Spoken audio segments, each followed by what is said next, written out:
Welcome to Weird Web Radio, an explorer's guide to hidden worlds of the paranormal and occult, reality-expanding experiences, and the downright weird and bizarre. With your host, Lonnie Scott. Hey gang, welcome to a new edition of Weird Web Radio, and I'm really excited about this one because I've been thinking about putting together a couple new episode kind of series, and I was tinkering with the idea of making all new podcasts, and I thought, why do that when I still want to talk to all you incredible magical people? And I decided, why not bring my travel discussions that I love having with so many of my friends to the table and invite some people to the show who are magically minded and practicing witchcraft, sorcery, paranormal investigators, just like I always do. Only this time we focus much more on their travel experiences, the trouble they get into on the road, the things that they meet along the way, surprises, changes, and everything in between. This is something that I'm going to call Road Spirits. This is the very first edition of that Road Spirits special series that I'm really hoping that you like. So please sit back, relax, and enjoy some very interesting stories from the one and only very dear friend and brother of mine, Aidan Wachter. Stay weird, my friends. All right, we are recording. Aidan Wachter, welcome back to Weird Web Radio, man. It's great to have you back. Thank you for having me. Absolutely. You know that door's open anytime. For everybody listening, this is the maiden voyage of a new idea. This is a special series that I'm creating, a travel kind of show, a special episode, as it were, based on magical people for magical reasons, having magical adventures.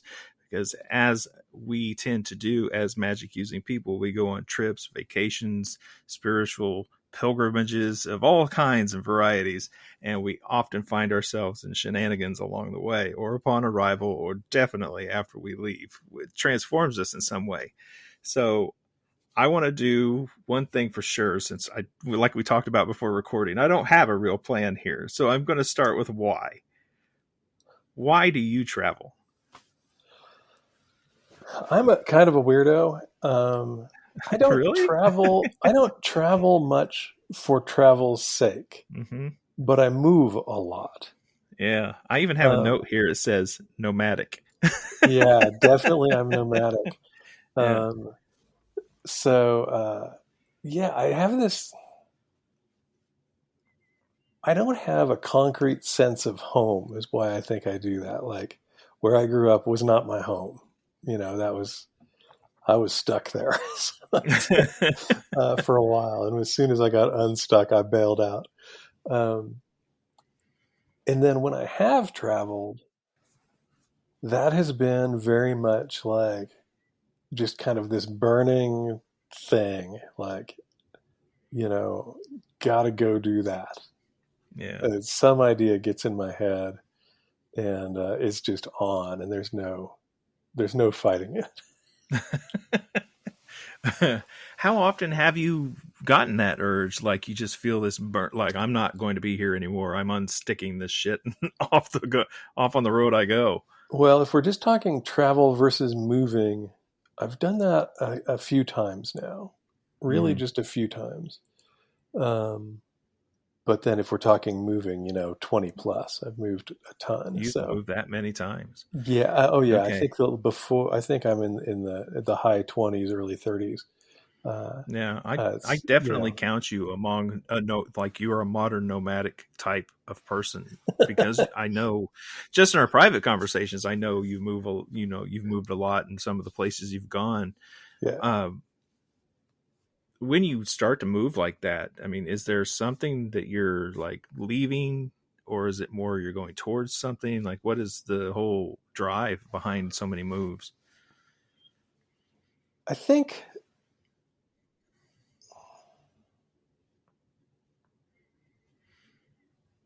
there's certainly, I have this grass is greener thing, right? I definitely am a little wonky in that I don't tend to form the bonds that I form with people don't require proximity to me. They do to a number of the other people, and that can cause problems. But those tend to then not last because of that. Usually it's just time for something new. It's like, okay, whatever city or place that I'm in just starts kind of grinding on me a little bit. And it's like, okay, we're at that point in our relationship where we've realized we want different things. Yeah. I'm going to go and get it, and we'll see. And I'm super just fascinated to see. That's the other thing. So I've moved a few places sight unseen.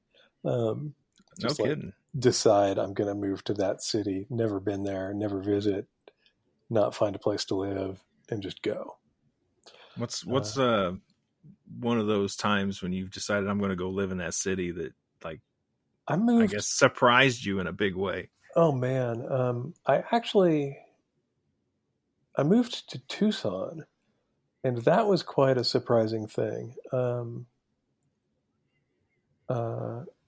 Actually, I guess both of the times that I've really done that the most, I've done it to the desert. So I moved to Tucson and I moved to New Mexico, really sight unseen. I had passed through New Mexico 20 something years previously, but I'd never been where we moved to. And Tucson, I'd never been to at all. I just rented the van and loaded the amount of stuff that fit in the van and took off. So it's again, I think I like the adventure of that process less than I like it less now than I did when I was younger, but I was definitely wide open to just go and see what happens, especially if I knew anybody that would let me stay with them for a few days just to get myself situated. And I stay with you on your couch for 3 days. That's enough for me to know where I need to get a hotel room or something, and go from there. So. Yeah. So living in, living in so many different places, but going to the desert twice, even unseen, as someone who is a magic using person, what's different about being in the desert versus somewhere else when it comes to utilizing your magic? It's a very interesting thing. I think it's what I've come up with is I think that there is, how would I put this? The conductivity is different. And if I think about it scientifically, this makes sense, right? So somewhere where you are or where I was in Tennessee, where there's lots of moisture in the air, it's it's a more conductive environment in some way. And the desert, as that dries out, it becomes much more clear in a way. I have a sense, and it's also it's humidity, but it's also a similar feeling on the spirit end. Whereas in most of the South that I've been through, there's this density. New Orleans has this density. Tennessee has this density. Whereas places even in the mountains in desert states, which is most of where I've spent time. So I was in Flagstaff. I'm kind of near Santa Fe. And there's just this expansiveness. Everything is wide open. And so I find that the whole magical vibe is very different. The magical feeling of being in the woods in Flagstaff or around the Sangre de Cristo Mountains, which are what is near us,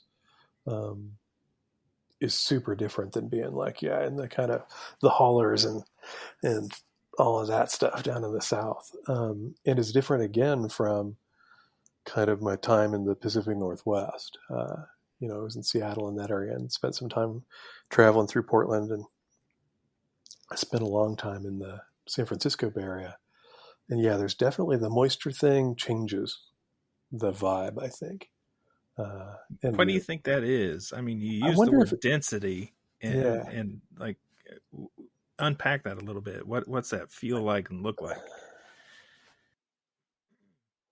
The feeling that I get in heavy forest zones is really kind of continuous presence. Mm. And this has been true in, the redwoods. This has been true in pine forests out west, further out west. It's even been true in the kind of ponderosa pine sections of Arizona. Like Flagstaff has that when you're in the woods. Like there's a lot of presence. And out in the more desert spaces, the more open spaces that are more like where we are, which is kind of pinyon pine, so kind of more scrubbier pine and juniper, or even when you move further south into the real cactus lands, all that. It seems like there's less presence, but it's really clear. Like I don't have that sense of being kind of surrounded that I get in like heavy, hardwood forests in particular. But so it's interesting to be moving through spaces that are mostly feel pretty empty, and then actually hitting a point where you go, okay, but someone's here. It's not that Mm-hmm. sense of general presence. It's like something in particular is in this space. Yeah. That's more what I mean. And I wonder if that is like a conductivity thing, meaning like electricity travels through water, right? So if Mm-hmm. you've got enough humidity, maybe those forces are able to use that to kind of manifest in some way. Where when there's less of that, they kind of have to go. They have to work harder. So you get the more Yeah. the more the more individualistic versions. I don't know. Mm-hmm. I wonder if you're onto something there. I'm just thinking my own experience. I've spent most of my life living here in Illinois, and it's pretty flat in the part of Illinois where I live. And I know exactly what you mean when you say you don't feel surrounded, but you definitely get a sense that some specific thing has got your attention, or has taken attention to you, I should Mm-hmm. say. You definitely get that sense. I also think the signal is kind of clearer, just in flatter, wider open spaces. Right. And there's plenty of water in the area. Maybe that helps. I don't know. I'm comparing it in my head to something I did when I was in Maryland, in the mountains out Mm-hmm. there, and how different every bit of that magic felt from step one to the final stage of it than it felt at home. And I always kind of chalked it up to, this isn't the dirt that I normally walk on and work on. Right. So maybe just I didn't do enough for the local land spirits to get their help along the way. Maybe I was trudging through mud a little bit, but there was that growing sense of being surrounded, like you talk about, much more like felt. I don't know. I don't want to say caged, because that's not right either. But it felt more surrounded, I guess, as you say, less Mm-hmm. clear. Yeah. Yeah, Yeah, it's that's interesting interesting. because like here, I recently started running in a different area, which is this, we get where most places would have creeks and rivers, we have arroyos, which are just the creek or river bed most of the time. And then when it rains, there's water in it. It fills up. So, well, to whatever Yeah. degree, depending on how much. But so most of the time, there are these dry river beds that have got, tons and tons of, frequently they'll have trees and cactus and whatever growing in them because it's so generally dry, but that's the last place to dry out after it rains. And so running in this one arroyo that I've been running in, I can totally feel it like waking up to me. Like it's like, okay, this guy comes here regularly and has got something going on. And so it's like I've begun, like the first while I was doing that, I didn't really get that. And then more recently, it's been kind of like I can kind of feel myself dropping in and saying hi to it and feeling a little bit of that sensory back. But it's really, again, it's like one thing. It's not that sense of the whole forest is filled with kind of spirits. It's like this place has its spirit that is really, so it's interesting. It's like maybe it's conservative, maybe it's, and Yeah. it could be argued that could be tied into kind of whatever the kind of web of plant life, because there's a lot less, Mm-hmm. which would match a lot of stuff that I've seen. I've been in sections of the kind of deserts around Tucson that are really wide open and kind of, spaghetti Western looking deserts. Mm-hmm. And they have even more of that sense of like, there's not much out here, but the things that are out here are very clearly individual things. Mm-hmm. So I don't know. it's an interesting one. I'd love That to does hear sound from. interesting. I'd love to hear from people that have thoughts on this that listen in. I would too. This is an interesting thread of conversation. I'm curious what other people have experienced, in different, very obviously different environments when working magic. Those arroyos sound really interesting. Yeah, I mean, talk about liminality captured in the land. That's a perfect example. It really is. It's super interesting because it's like you'll have whatever is going on around the arroyo, and then you drop down, and sometimes it's only a few feet. Sometimes it's, sometimes these things are only a few feet deep, but sometimes you're dropping into something that maybe is 25 feet wide or 20 feet wide overall, and maybe 15 feet below the rest of the land surface. But it's this totally different, vibrant little ecosystem. So they've got their own birds, they've got their own animals, they've got their own lizards living in there. Totally different plant life than what's up above. Yeah, it's interesting. That is interesting. It's a very cool little zone for that stuff. Yeah, I dig it. No wonder you end up there. Yeah. Getting out of the desert, in different places that you've been, what's maybe one of the weirdest places you've lived? I mean, that one's not hard. That one's New Orleans. New Orleans, it was a fascinating thing to kind of stumble into. So what was it about New Orleans that was so fascinating? So I had this funny experience. I had found pretty early on in my kind of magical studies, I found this magazine, this journal called the Cincinnati Journal of Ceremonial Magic. Okay. That was put out by a group called Black Moon Publishing. And I had some interest in New Orleans voodoo, though I never practiced it.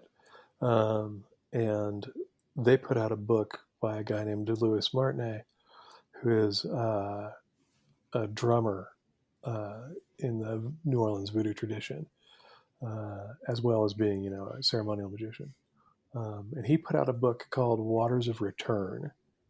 That was just a pamphlet about his take on kind of voodoo and magic and how they mixed. This is very old material. This is stuff from the early 80s, I guess. And then he and a woman named Sally Ann Glassman released the New Orleans Voodoo Tarot and book that she did the art, and he worked on the book, I think is how it worked. I'm not sure. I think that's correct. But anyway, so I actually reached out to Louis and met, and so I was going to meet them when I was out there. So I visited New Orleans with a friend for 2 weeks. And so running around was cool. I got to see, the bayous were very strange. Bayou St. John and kind of is a fascinating place. But there's so much spirit presence there. It's just over the top. And so I met Louis and a guy who's kind of known pretty well in kind of Typhonian thelemic magical circles, Bill Siebert, and met them for, I think, coffee, and we went out to some art galleries and stuff. And so I felt like that meeting actually kind of, it was like my sense was that like the spirits that they worked with there, that they knew there, were kind of checking me out through them. This was never spoken, but I totally remember. And at the end of that evening, they were like, "Can we give you a ride home?" And I'm like, "Well, you could give me a ride halfway home, because there's this cemetery that I want to go check out in the middle of the night, And they just laughed. And I think it's like, of course, this makes perfect sense to them, And I spent quite a bit of time in that cemetery. For the whole time I was there, I spent a lot of nights there. Yeah, it's a really interesting place. What was it about that cemetery that you would spend? I mean, I like cemeteries too, but I don't spend night after night in them. Oh, I spent a lot of nights there. Part of it is that I don't sleep well when it's hot. Okay. And so summertime, I would want to go out, but it's also not necessarily the place you want to just be hanging out on the street because it can get pretty sketchy. Yeah, So I realized that going into the cemetery was not a bad place to go at night because I could kind of find a place to hang out that was quiet and kind of off the beaten path, and I could kind of commune with the spirits there and see what they had to say, more or less.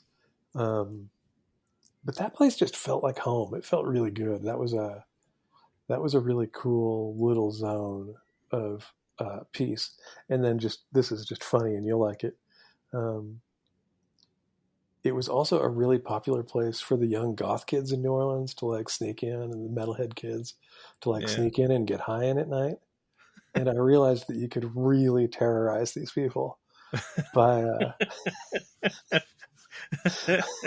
throwing pebbles and stuff around, not to them, but things that they would hear stuff move. You could really hear how freaked out people got in those spaces if they weren't totally in control.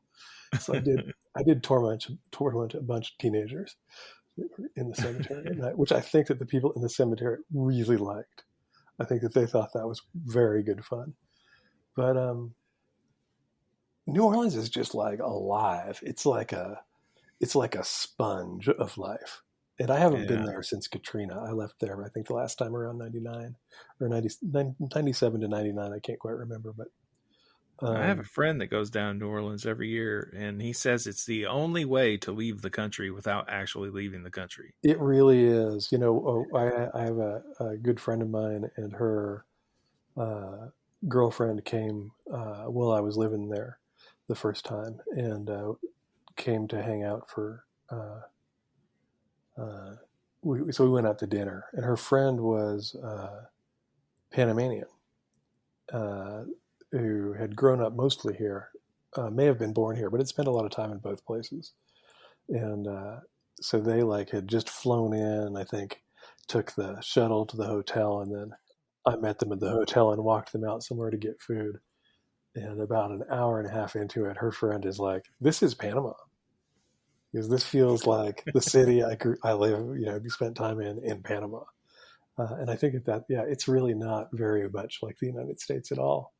And it's got so much history of active and continuous magical practice that I think is the thing that's really different. And I actually think that whole thing about doing above ground crypts changes the environment of a city very radically. Like a few here and there, in the wealthy portion of the cemetery doesn't do it, but where you really have kind of a deep history of, and in that place, a lot of very old bones, it changes the vibe. Plus it's underwater, right? If we go back to that idea of conductivity, it's actively underwater, and they pump the water out so they can have a city, right? Yeah, we're picking up a theme on places you really like. Yeah, so that's definitely the most wild place. I had a lot of kind of first experience with my allies being really verbal in my head there, which is unusual for me. But there it wasn't unusual, where I'd wake up and something would go clearly enough. It's what we talked about, I think, before about almost audio, right? Mm-hmm. Where the voice in your head that isn't your voice says, "You need to get out of bed and you need to go here."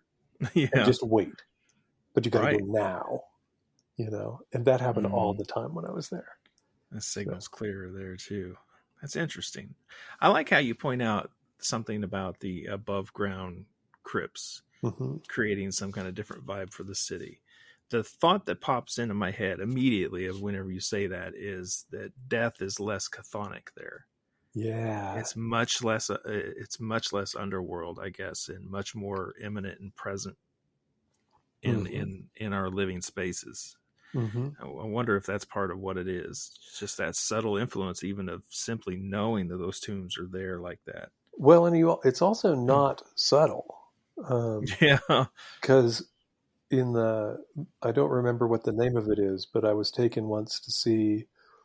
Well, it was really kind of the very poor folks cemetery that is in town. And so they're actually buried in the ground there, but they don't stay buried in the ground. The water level rises so repeatedly and pushes up that as you walk through that, you're seeing pieces of bone No kidding. And things like, nylon stockings over foot bones. It's intense. Wow. So it's not very subtle. No, that's not subtle at all. And then, I was there one of the times. I lived there 3 different times, never for very long any one time. But when I was there at one point, one of the crypts that was in the cemetery near my house, that was the one that was backed up to the street, it was basically formed part of the wall of around the cemetery. Part of that was the back wall of this crypt. Enough water infiltrated through the top of that thing during this big rainstorm, flood level rainstorm, that it actually blew out part of the wall. So there were like bones washed out onto the sidewalk. Oh, damn. That were, a couple hundred years old. And then also the thing that's interesting there, which it was fascinating to me, was there's also lots of incredibly old trees in the city. Because there's a lot of oaks that are sprawling, fully covering half a block and going all the way across the street, that are clearly hundreds and hundreds of years old. So you go, okay, so some of these trees predate the city actually being a city where it was. And I thought at the time that was a big thing. My connection to the trees there was another very big thing. I found a number of trees that were friendly that I could get into all over town. So again, I spent a lot of time in trees when I was in New Orleans as well. But that place has got a really fascinating kind of potency to it that is unlike anywhere I've ever been. During your time in New Orleans, did you pick up any of the local flavor of magic that sort of became a permanent part of your practice? I think what drew me to that probably was that had already happened in some ways. I think that I knew a number of folks that either grew up there or who had, as in were born there, or who had spent a lot of time there. And those were some of the magicians whose approaches made sense to me. And this had happened in the years before I was there. And so that was already present. There's definitely probably the first 10 years of my kind of magical aesthetic was way more connected to that than it is now. But, and then when I was there was kind of the height of my chaos magic days. And so we were working with some of the local spirits. And it was really clear that if you wanted to, clear to us, I'm not saying this is true for anybody else, but for us, it was really clear that the way that we worked, it was kind of necessary for us to be polite and request permission for a lot of the work that we did from the spirits that were there. We weren't going to just come in and start pulling shit down into a place that was that active. And so I never had like a real working relationship with something like Papa Legba, or because of the cemeteries with the Guedes, but I was very aware of them, and I would make offerings to them for kind of like, hey, I'm coming in. Let me know if what I'm doing isn't cool. And I never got that vibe. I did get kind of a clear sense on several occasions of appreciation. And one absolutely hilarious night that a friend of mine who was more interested in that stuff ended up doing some possession work with the Baron. And that was it was the wrong place to do it. And it was hilarious because of that. It's one of my favorite magical memories of group work. But the people there just didn't really understand what they were talking to. And they were not getting answers that they wanted to the questions they were asking. And it was deeply pleasant and deeply hilarious. Deeply pleasant. It was deeply pleasant. It was very, very pleasant, because it was like, I'd been in that situation because I'd done that shit where you really, you get your first layer of kind of real contacts to things, and you're kind of at a loss sometimes if you really don't have it worked out. And to have something really clearly go, you came to me, what do you want, or what do you want to know? and whatever comes to mind is just asinine in relationship to that spirit. In my experience is that they answer, but they aren't necessarily polite. It's like, I'm going to answer your question in a way that lets you know that you are a dumbass. Yeah. It's like, okay. So that happened that night. And then it was really funny. I mean, it's like, I'm willing to do stuff that a lot of folks I know are not willing to do if the feeling is right in the moment. It's like, and I really have a lot of trust in that because I've learned to have a lot of trust in that. And so we kind of did the work that was going on there. And the person that this being was in, like, looked at me and said, "Can we go outside?" Because we were doing this in a, kind of temple space. Okay. And I was like, there was one person there that I knew what was up. I'm like, "If we go, will you close things down here?" And he was like, he totally got it. And he was like, "Yeah." And so I grabbed, the bottle of rum and the cigarettes. And we went out and spent a couple hours on the levee, which was again, really beautiful experience, because the feeling that I got was some of it was that spirit, and some of it was like folks that had connection to that spirit in that place who wanted to see the place. And so it was like this running channel of different voices coming through my friend, some in English, some in French. And we just sat and smoked on the levee. It was probably midnight till 2 or something, and got bit up by mosquitoes and didn't care, and just kind of watched the river roll by. And then as he started to kind of clearly get to that place where he was exhausted, I got the thing, asked the thing to finish up and get out. And he remembered some of it. He didn't remember a lot of it. And he was fine. He was, I knew he would be. He's one of those people I did enough work with to be like, this is not a threat to him. I know he's got it together, and he's willing. He's open for it to happen. But yeah, that place is just, it was so, again, to use that word, kind of dense with spirit and dense with historical presence of the dead. Yeah, really, really intense. Beautiful, beautiful vibe. Sounds intense. I've not been to New Orleans yet. It's on my list. I always tell people I want to go down there at some point before it's permanently underwater, because I fear that's going to happen. It seems possible. It sure does, doesn't it? All right. Since you're a man that's moved so much, New Orleans, well, let's leave there and think outside of New Orleans, even if this question makes you think of New Orleans, let's go somewhere else. Yeah. What's somewhere where you've had a really strange encounter?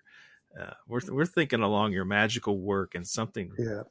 You encounter someone or something that comes across pretty strange. I don't know. Have we talked about Mount Shasta? Maybe.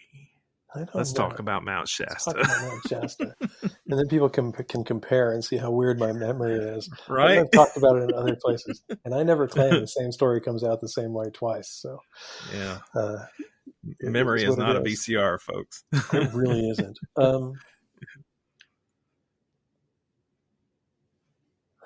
So Shasta is the other place other than New Orleans where I've had the most intense experiences. And one of them I actually wrote about in 6 Ways. And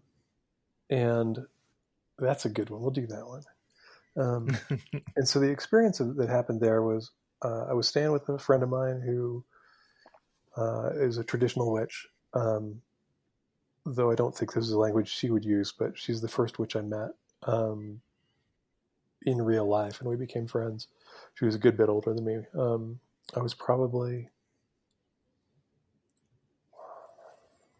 I can probably figure out when this was. Yeah, this was when I was on my cross-country travels. So this would have been in 89. And I had already had a couple of strange experiences in that area, in this area called Castle Lakes, Castle Crags. And so I knew that it was intense in there, but I wanted to get to a different zone and see what it felt like. Mm-hmm. And so I asked if she would drop me off kind of at the trailhead on a mountain near there called Mount Eddy, which is about 4,000 feet shorter than Shasta. So the peak is, I think, about 10,000 feet. And I knew that there were some kind of deadfall lakes that had built up over the centuries. So that there were, theoretically, if there's enough water, I thought there should be 3 lakes, little lakes up there. And so I hiked up there. It was only a few hours in to get to the lakes. Went all the way to the top, and that was cool. But it was clearly too exposed to try and sleep there or anything. And so I came down to either the middle or the lower lake. I don't remember which one. And set up my tent and ate dinner and watched the stars for a good long while. And then I went to bed. And I woke up terrified, just terrified. And I had the first Finnish knife that I had, which was an heirloom Finnish knife, in my stuff with me. So I grabbed that because I thought somebody was outside. This was not anywhere where anybody should have been outside. I should have been the only person up there because I'd been all the way to the top. I'd come back down. Nobody'd passed me. I had no reason to think there was anybody for miles, but it felt like somebody was outside of the tent. And so I grabbed the Finnish knife and basically lied on my back and just was terrified for a long time. And after a while, I heard breathing, like big breathing. I was like, holy shit, there is actually something out here, but it's not a person, it's an animal. So that was actually more comforting, though I was still terrified. And eventually I heard it move off. And just kind of in that super heightened sense, I'm like, okay, it's not anywhere close. It's not like it moved off to watch me or something, Mm-hmm. It like actually went away. And I was like, probably I just had to like piss something fierce from that much fear for that long. But so I got out of the tent with my knife, shoes on, clothes on, all that stuff, and walked outside, and it felt amazing, and it was beautiful. And it was super clear. And I was looking around, and I started seeing these flashes in the water. And I thought, okay, maybe that's fish or something, that are reflecting, because there were fish in there. There are these mutant trout I found out the next day that had been up there for a long time and grown huge heads like sculpins. It was weird, but they were tasty. And so, they were tasty. So I headed down towards the water to see what these flashing lights were, to see if it was like fish doing something at the edge. And I ended up spending the next couple hours there. And what was going on, I still don't know, but it was like there were these little bolts of electricity, like blue lightning, that were rising from the bottom of the water up to the top. And for a long time, initially, I'm like, they're fish. I'm just seeing the fish as they go up. But after you kind of like sense into it, you're like, no, I'm seeing this from too deep for me to see the fish reflecting. Right. And it wasn't like constant. It was just like periodically. And so I sat in there and watched those things. And I watched, and the sun came up. And very early, the sun was coming up. And before it actually totally was, fully above the horizon, I'm not sure if it had broken the horizon. This lake was small. It was maybe a couple 100 yards across, maybe 200 yards across at the most. I'm not sure. But I could see in the trees on the other side this cat moving. And it was a mountain lion that had been checking me out. And my interpretation was that the mountain lion got me up to see this thing going on in the water. But yeah, super weird. And then I got horribly ill later because I don't have great elevation skills unless I'm living at elevation like I am now. So I ended up getting altitude sickness and I had to hike out of there sick. But that was probably that was one of the good ones. But yeah, I don't think I've ever been that scared in my life. That does sound pretty wild. And then just having that total shift over from that fear to just being fascinated by this phenomenon of whatever sort it was. I don't know. Right. So quickly too. That's pretty amazing to have that rapid of a shift. Yeah. It was a few hours total, probably 4 or 5 hours total. So yeah, I don't do well at altitude either. The older I get, the worse it is. I go driving into the mountains, going somewhere, and I get this very distinct sensation as though someone is standing behind me, pulling me backwards and down at the same time. It's weird.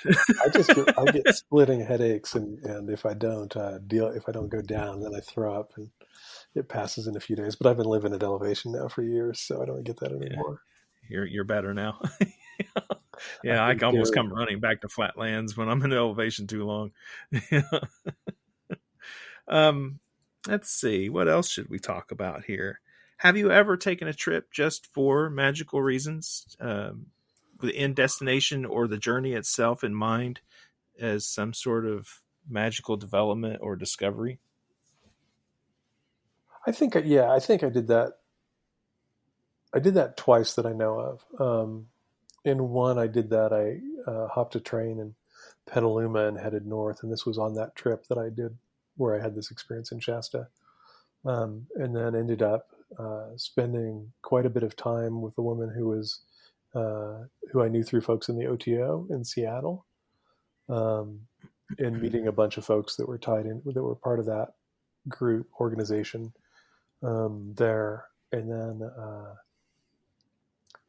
heading into Idaho, where the folks that actually first were my connection to the OTO. So that was really the first people that I connected to magically to actually practice with and learn from.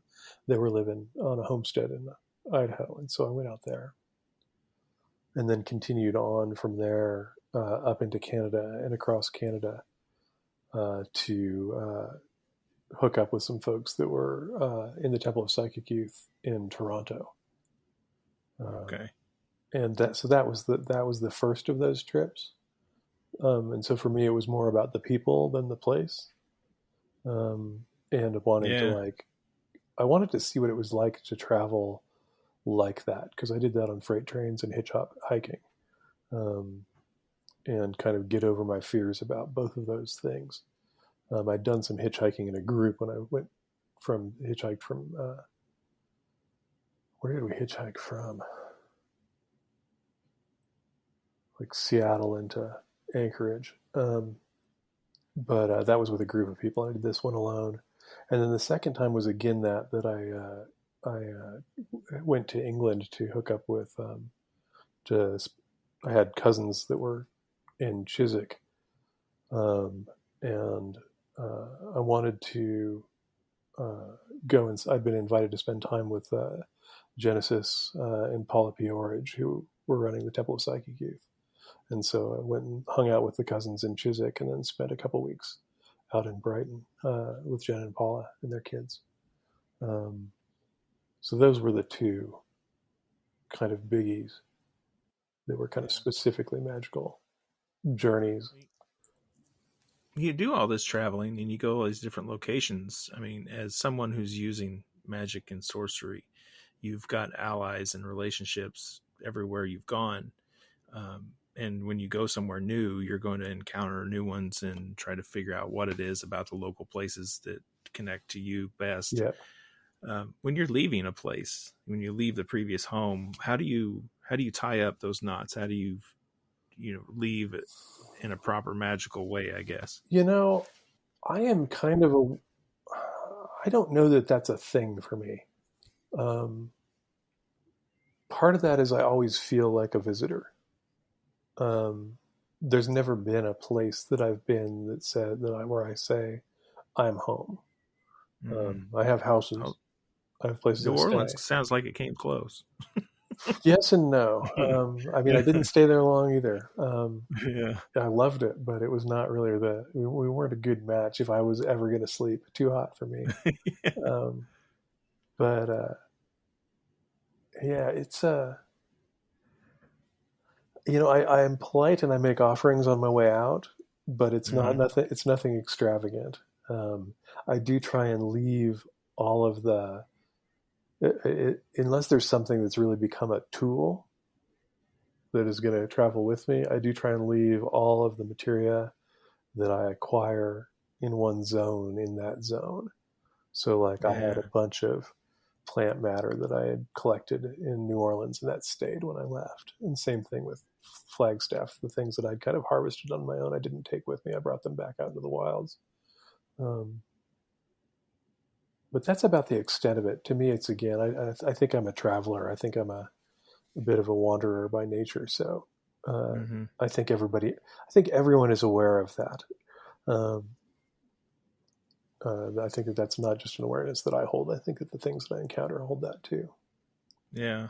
I mean, do you think as a traveler, when you enter a new area, then even to live for any period of time that you're choosing, that perhaps your own signature or your influence throughout the field, when you get to a place, sends out some kind of different message? I absolutely do. Yeah, I think it's one of the things that is why I don't feel like anywhere's home. Is because I think that the things that would want to do that with me go like, he's not that kind of guy. He'll be here for a while. He'll do his thing, and then he'll move on. But he's not a fixture, right? And so I think that that's a very real thing. It's something I had thought in the background as we were talking a bit. So I'm glad you asked. Yeah, I'm starting to get the picture of it in my head. Like the magical version of the cowboy riding into town. Well, that's we talked about this. We talked about this. You and I did a bit about that wanderer aspect of Odin is an important one to me because of that. That he's really. It's one of the things that I think is so funny about. We've talked about all of the funny shit people like to do with that god, but I think that that's one of the attractions there, is that he really is kind of this. He's interested and connected, and he's searching for. Kind of wisdom or whatever, and I think that that's a piece there that I respect. That is one of the things I know for the more God-sized spirits that I'm attracted to. I've worked with over the years and developed relationships with. Odin, obviously, one of them, for that wandering and that wisdom-seeking way, but also that weird kind of necromantic, magical way as well. And then I'm also thinking of Hecate and the way she opens doors and does her thing. And then we get into Freya and her traveling, and Isis and her traveling, and all of them are associated in some way with opening the mysteries and finding wisdom and magic where it is through whatever means that they can. And that's kind of my thing as well.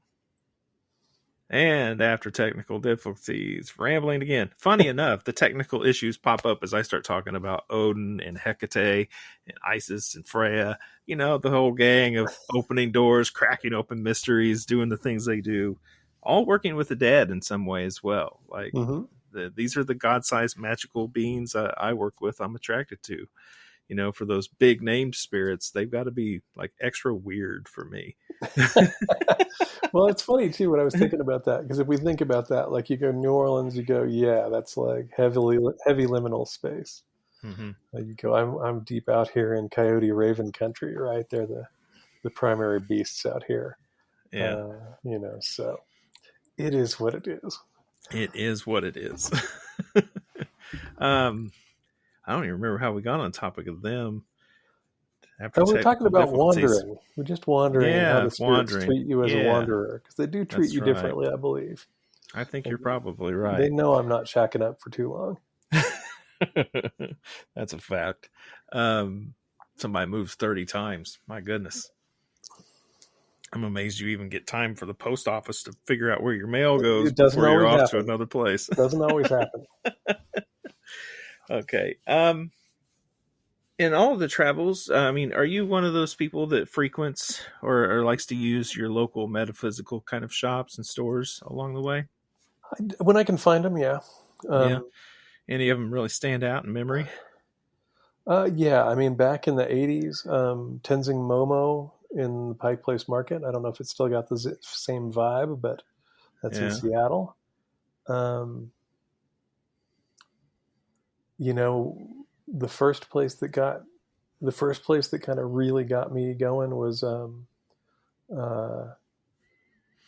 Randy David's shop, The Sword and Rose, in San Francisco. Randy died a while ago, but I believe his partner is still running that. The most outrageously connected oils in the world. Back then, I don't know. I'm sure that they're still lovely, but I don't know how you do that once Randy's not there. No diss on them, and for all I know, he's in there enough that he's still doing his thing. I don't know. I haven't had any of the new ones, but Yeah, I don't know it'd that be they're pretty still there. amazing if they're still around They after all could these be. years. They could Stores like be. that don't have a lot of lasting power, And he was there unfortunately. for a very long time. I know that I met him when I was 18 or 20, and it was still there 2 years ago. So I'm Oh, good 54. deal. So, um, That's awesome. so yeah, most of the ones that I hit were locals. Those were, there was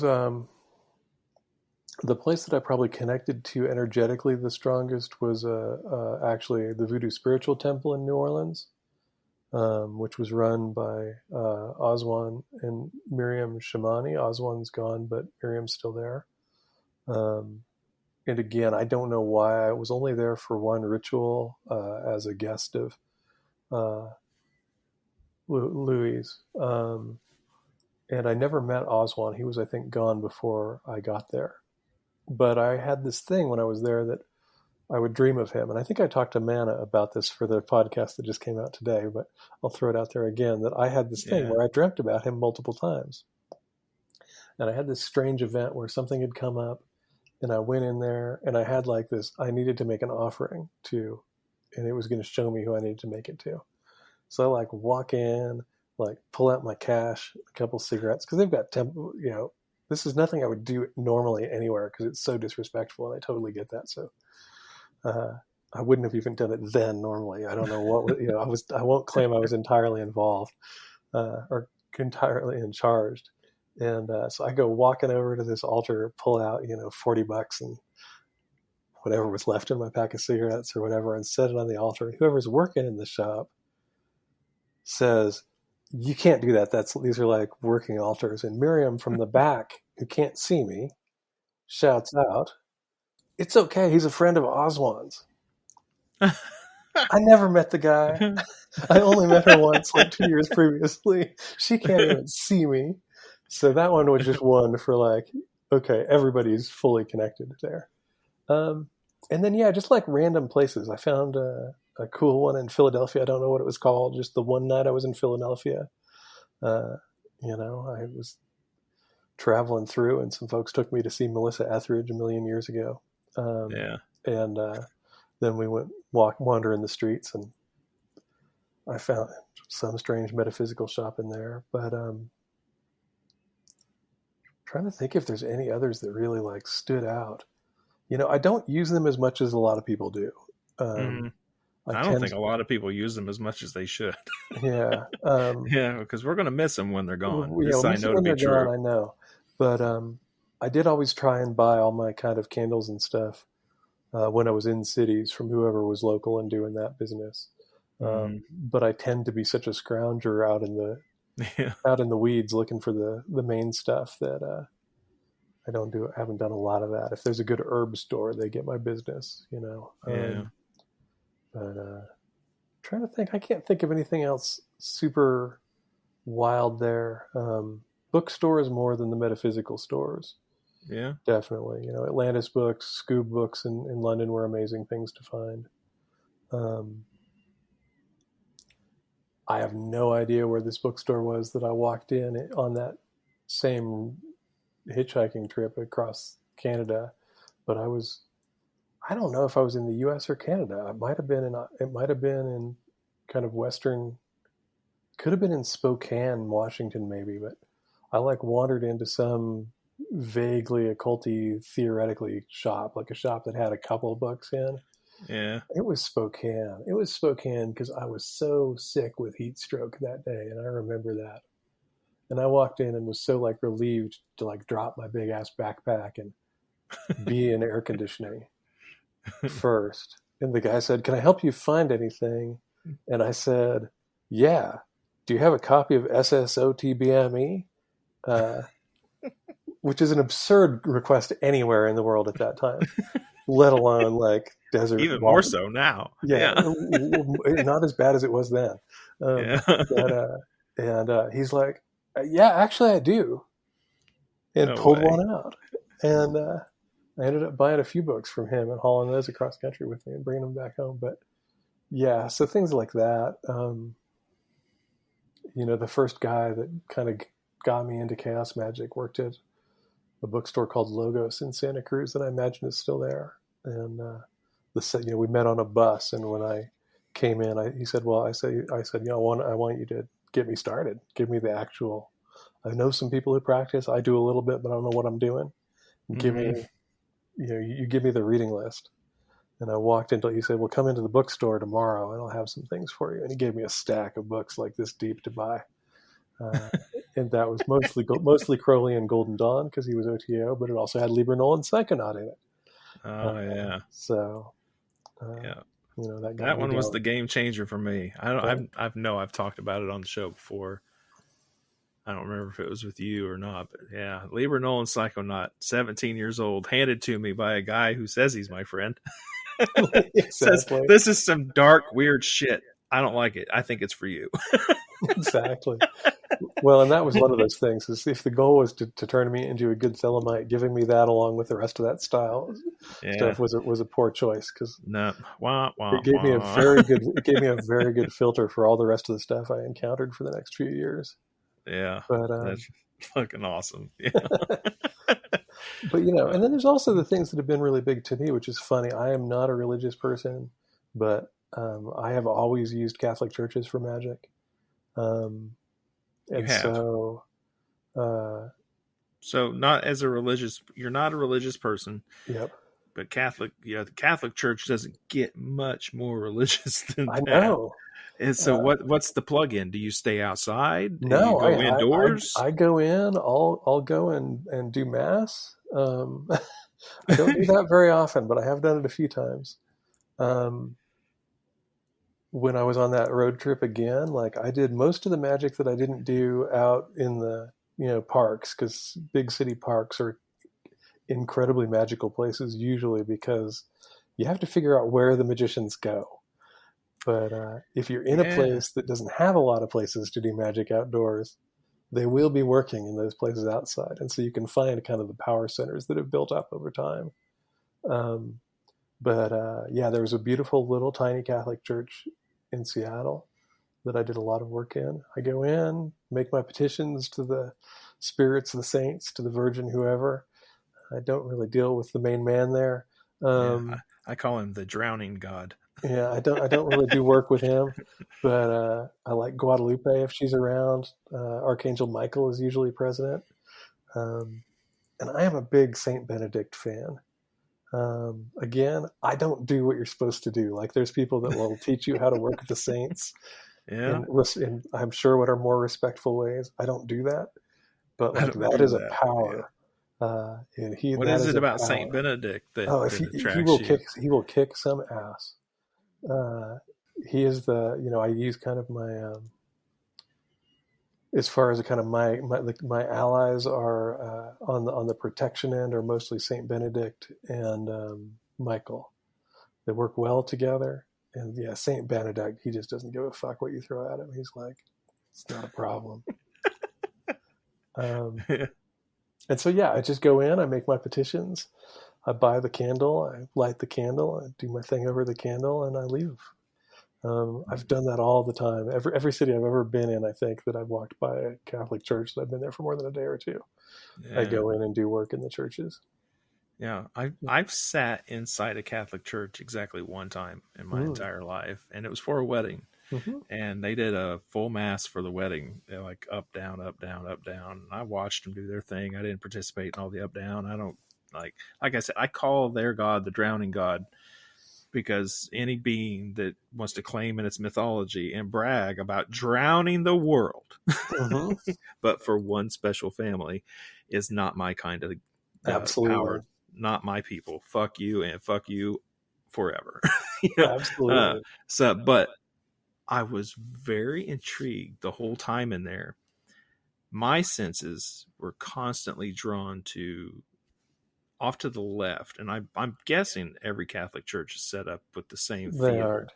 They're not. Okay. No. Not universal. All right. On the left of all the altar and everything, they had this Mary shrine. And there was a point during the wedding where they told them to go over and basically instructed them to make offerings to their ancestors. Mm-hmm. I mean, it did come. I don't remember the words they used, but that's exactly what they were told to do. And they were told to do it at the shrine to Mary. And I was just the whole time I was compelled to pay attention to that shrine the entire time. And I felt nothing from the main altar, none of that. And I started to wonder if that maybe was part of it. That there was the altar that was the real connection to the dead within their framework. Well, I think it's the connection to me. That's the connection to through Guadalupe or Mary, however you want to view it. For me, it's always been Guadalupe, but which is interesting since I'm in Guadalupe country for sure. But to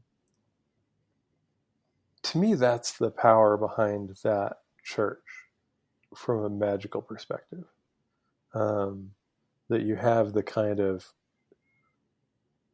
patriarchal overlay, which is what's the main face of that. But to me, the power is that I can sense there is really with her. That she's the one that is very concerned with how things are actually going here for you, not what may happen after. And I think that she's, to me, I've always seen her as very much the kind of lunar stellar, kind of oceanic mother goddess figure. I agree. She definitely sits in that archetype, that flow of whatever it is in the field, that power. Yeah. She's another one of those resonant forces in that line, I think. Yeah, absolutely. I totally agree with that. But yeah, so I've done a lot of that. So, I mean, New Orleans has some beautiful, beautiful Catholic churches. I went to a different church pretty much, not every weekend, but every other weekend. Catholic, Baptist. I find as somebody who's really interested in how spirits move and how spirit itself moves and how power moves, I'm always happy to go in and be a spectator, and I'll do the whole thing because I don't want anybody to change what they do from having me just be sitting there. So I will go along as good as I can with whatever goes on. I'll say whatever, sing whatever, I don't care.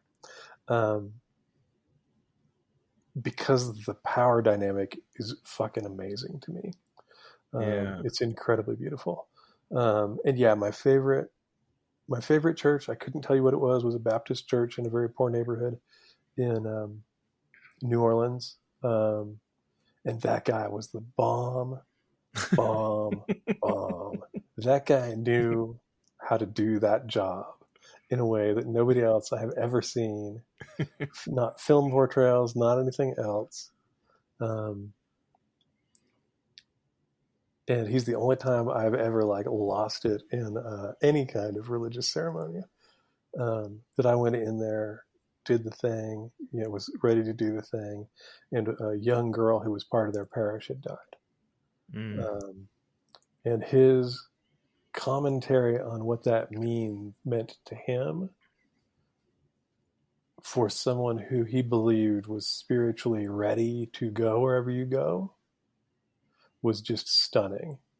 So yeah, we were all just weeping together in this church, and I'm sure then, and I was still drinking then, so I probably then went and got drunk or something. But it's not the prime thing. But so yeah, it's interesting. I've probably been in more churches traveling than metaphysical shops. That is interesting. Within my own framework of teaching, I call those places, those churches, those magical hotspots, the Grove, the river, like the places of power that people go to connect to spirit. I call them sanctuaries. Mm-hmm. But I can't plug into any of them with the people present. Mm-hmm. I couldn't go into one of those churches and play along and have the experience, because all I could see is the atrocities of their church, the atrocities of their patriarchy, the bullshit I don't like in their religion. But if you take the people out, I can feel the essence of connecting to spirit in those places, because people go there so frequently to try. Yeah. And I'm different from you on that regards completely. I Yeah, can't, 'cause to me, it's like I play along. I can put anything, I can put literally anything out of my mind at will in that kind of a scenario. So same thing, like when I was going to pagan things, like this, we were generally, I'm meaning specifically doing kind of California Wiccan pagan public rituals and stuff. Right. I have to kind of go, this doesn't make sense to me, right? Is the surface level. Like, it's not my approach to these things. And I have to do this in churches too. I would probably have to do this in most places. The only place I didn't have to do this was a couple of different meditation centers where we were just all on the same page. I felt about that. But yeah, then I have to kind of go in and go, okay, I have all of these thoughts that are irrelevant to the moment, and I don't need to have them. I have all of these feelings that are irrelevant to the moment, and I don't need to have them right now. I can have them in 2.5 hours, whatever it is, But while I'm here, I'm doing this thing. And then I get caught up in watching the flow of power.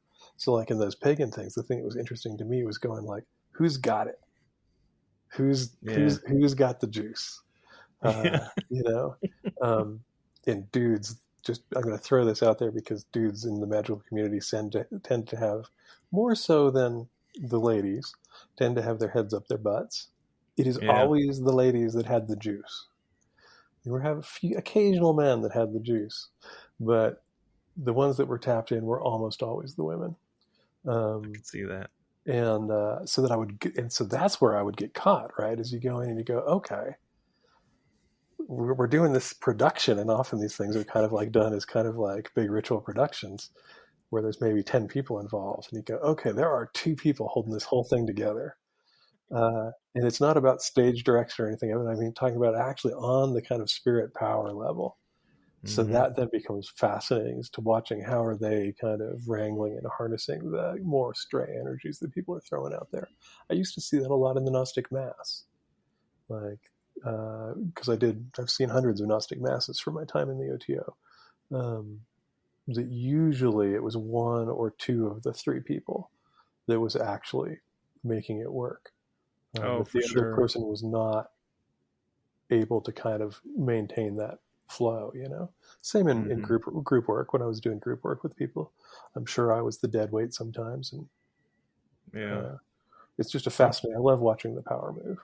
Yeah, I'm part of a group where if the person running the show currently ever decides that's not going to be the case, it's done. It's a wrap. And there's a lot of people that get involved. It doesn't matter. It's a wrap. That person's gone. It's over. Mm-hmm. It's the one force holding that particular thing together in the way that it needs to be. And no, I don't think anybody else is capable. No shade to any of them if they all try to puzzle out who I'm talking about. Well, I think it boils down to one person. Well, I mean, it's one of those things that's interesting.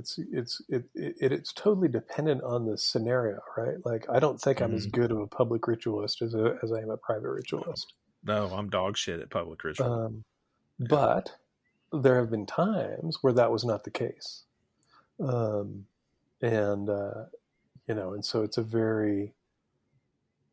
it's an interesting thing. And then you realize sometimes, like, again, I won't name names, but I was part of a chaos magic group that had a ritual one day that had 2 guests that were big wigs in kind of what we would now kind of think of as almost edgelord edges of the publishing industry. They wanted to come and see kind of how this stuff was done.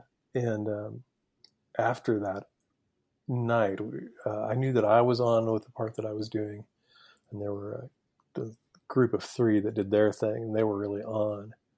And the next day, the kind of guy who had facilitated the whole thing said to the 4 of us, kind of pulled us off to the side and said, so I want you guys to know that those 2 dudes that think that they're super, super badass mofos said that between you 4, that was the scariest shit they'd ever seen done in a temple. This wasn't scary work. There was nothing scary about it. It just made us realize, like, oh, they've never actually been in a ritual space where the power kind of came through. Right. Right. And for whatever reason, we were able to do that day.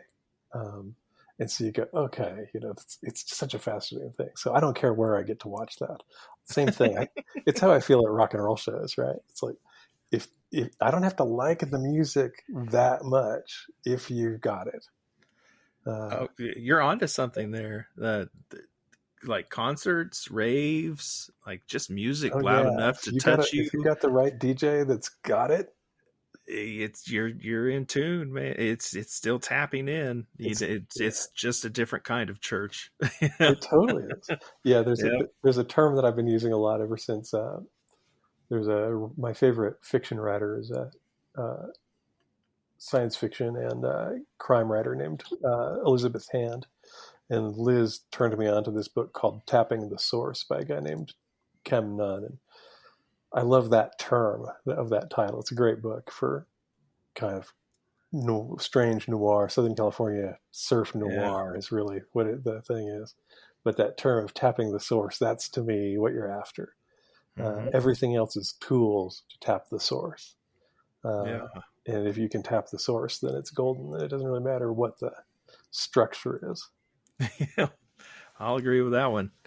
All right, man. I think this is a good spot to wrap up the regular portion. Cool. And take conversation over to Patreon. Well, thank you for having me, Lonnie. Oh, absolutely.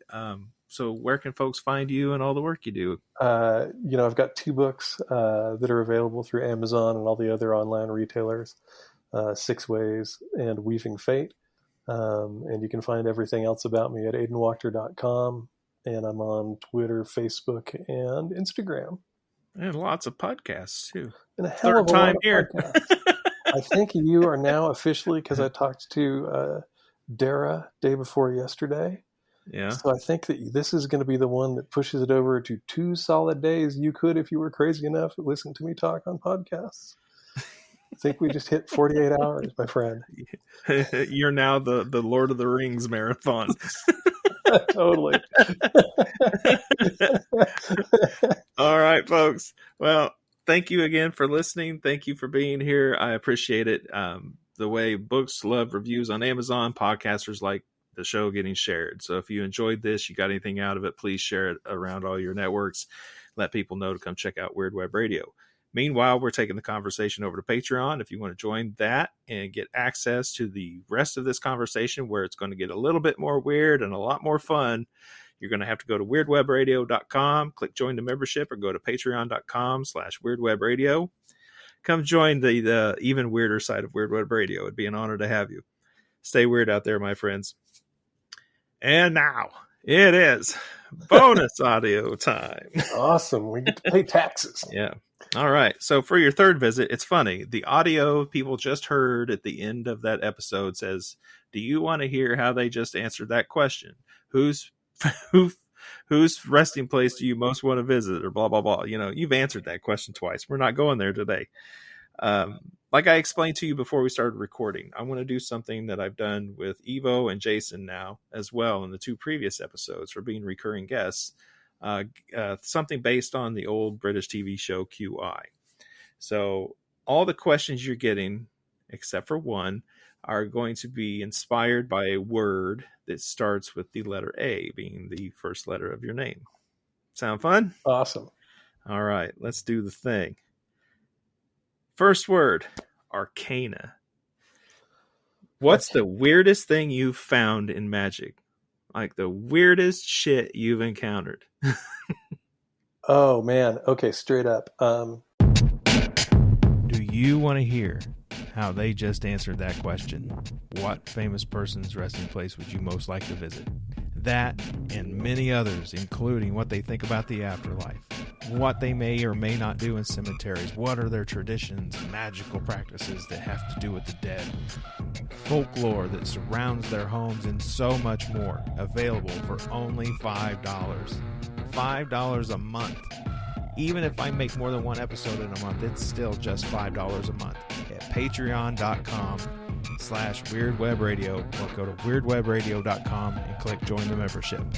You can find me on Instagram at weirdwebradio. You can find me on Facebook as Weird Web Radio, or come join the new, fun, and exciting Weird Web Radio Facebook group. Thank you again for being here. Stay weird out there, my friends.